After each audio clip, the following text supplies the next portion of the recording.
মাগো কি বানিয়েছো? কি সুন্দর গন্ধ বেরিয়েছে।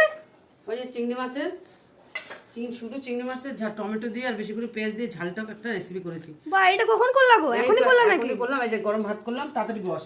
বাহ, এটা গরম গরম খেতে কি হবে। সুন্দর গন্ধ বেরিয়েছে। আমি তো গন্ধ শুকে ঘর থেকে ঘরে চলে আসলাম। হ্যাঁ বস, যা বসে পর, ভাইকে রাখবে।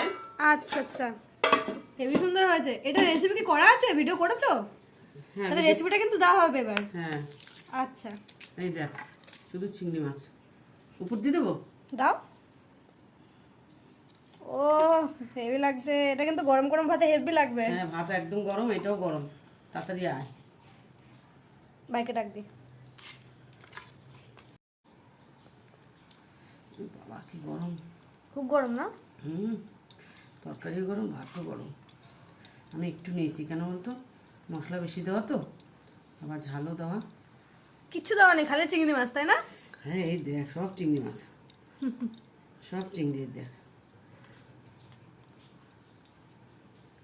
গন্ধটা দারুণ বেরোচ্ছে।